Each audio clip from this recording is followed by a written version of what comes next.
تو حضرت معاذ بن جبل رضی اللہ تعالی عنہ کہتے ہیں کہ صبح کے خوبصورت لمحے اور حضور کی قربت اور سفر کی گھڑیاں اور چل بھی رہا تھا میں آقا کریم علیہ السلام کے ساتھ ساتھ، تو موقع غنیمت جانا تو میں نے کہا کہ اے اللہ کے پیارے رسول صلی اللہ علیہ وآلہ وسلم، مجھے آپ کی قربت میسر آئی ہے تو اس موقع سے میں فائدہ حاصل کرتے ہوئے آپ سے سوال پوچھنا چاہتا ہوں، اور وہ یہ کہ مجھے کسی ایسے عمل کے بارے بتا دیجئے جو عمل مجھے جنت میں داخل کر دے اور جہنم سے دور کر دے۔ تو حضور علیہ السلام نے اس سوال پر ان کی تحسین فرمائی، فرمایا تو نے بہت بڑا سوال کیا ہے، اس کا جو جواب ہے کہ جنت نصیب ہو اور مجھے جہنم سے نجات ملے تو یہ اتنا آسان کام نہیں ہے، یہ بڑا مشکل کام ہے، لیکن جس پر اللہ آسان کر دے اس کے لیے مشکل نہیں ہے۔ یعنی جنت آسانی سے نہیں ملتی، جہنم سے بچنا بھی اتنا آسان نہیں ہے، بہت سارے گناہوں سے بچنا پڑتا ہے، لیکن اللہ جس کے لیے آسان کر دے اس کو نیکی کی توفیق دے دیتا ہے اور برائی سے اس کو بچا لیتا ہے۔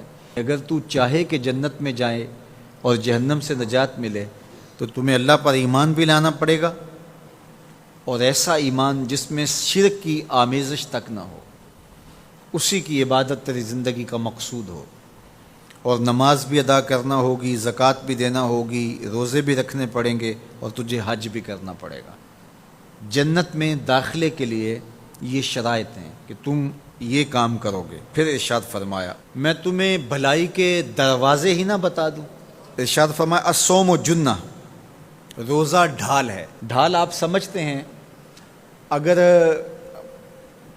آپ لوگوں نے ڈھال نہیں دیکھی ہوئی تو آج کے زمانے کے اندر تو سب لوگوں نے جو ہے وہ ڈھال دیکھ لی ہے، چونکہ اس وقت ترکی نے اس طرح سے اپنے کلچر کو اور اپنی تہذیب کو جدید ذرائع ابلاغ کے ذریعے لوگوں تک پہنچایا ہے کہ اب 800-700 سالہ پرانی چیزیں بھی ہمارے سامنے آ گئی ہیں، ورنہ ہم یہ باتیں کیا کرتے تھے تو لوگ ان باتوں کو سمجھا نہیں کرتے تھے، چونکہ اس کا کوئی نمونہ اور شکل موجود نہیں تھی۔ جب دشمن تیر پھینکے تو تیر سے بچنے کے لیے وہ لوہے کا پتلا جو آگے کر دیا جاتا ہے، جو تیر کو اپنے اوپر روک لیتا ہے، اس کو عربی میں جنہ اور اردو میں ڈھال کہا جاتا ہے۔ تو آقا کریم نے فرمایا روزہ ڈھال ہے، تو گویا جہنم کی آگ سے بچانے کے لیے جو ہے وہ روزہ کام دے گا۔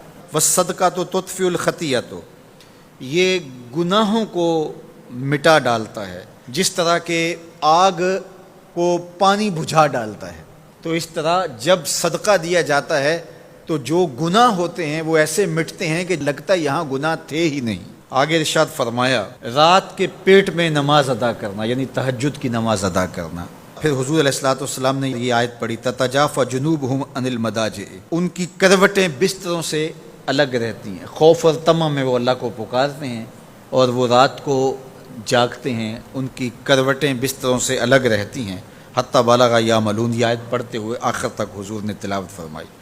تو فرمایا جس طرح صدقہ آگ کو بجھا دیتا ہے، اس طرح پچھلے پہر کی نماز، تہجد کے سجدے بھی اللہ جل شانہ کے غصے کو ختم کر دیتے ہیں اور جہنم کی آگ کو مٹا ڈالتے ہیں۔ پھر حضور نے ارشاد فرمایا کہ میں تمام امور کی جڑ نہ بتا دوں کیا ہے، جتنے بھی معاملے ہیں اس کی جڑ ہی نہ بتا دوں۔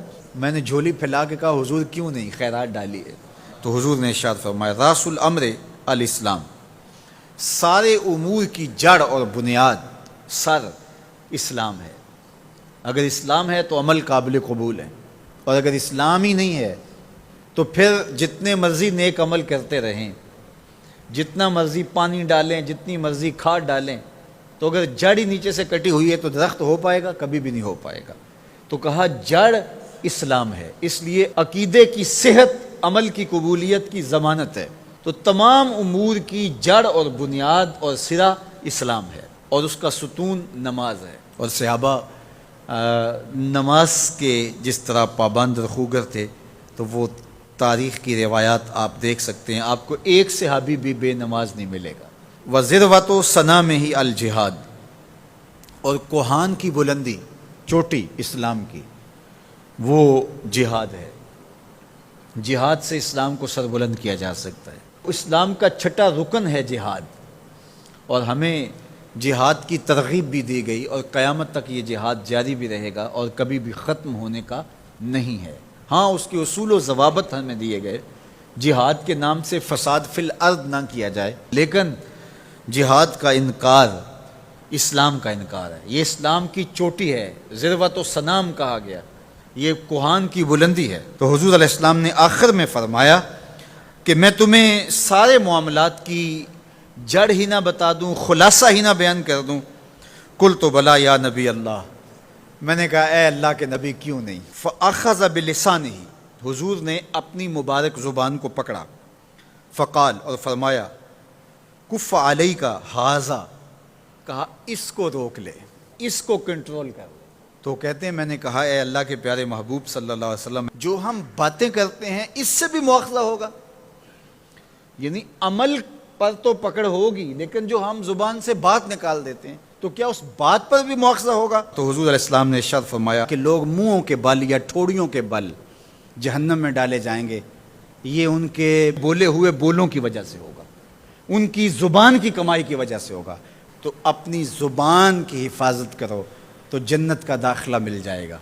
تو گویا زبان کی حفاظت سے لے کر کے اللہ کے حضور سجدے تک اور اللہ کی عبادت تک، یہ ہے وہ نصاب جو جنت میں جانے کا ہے۔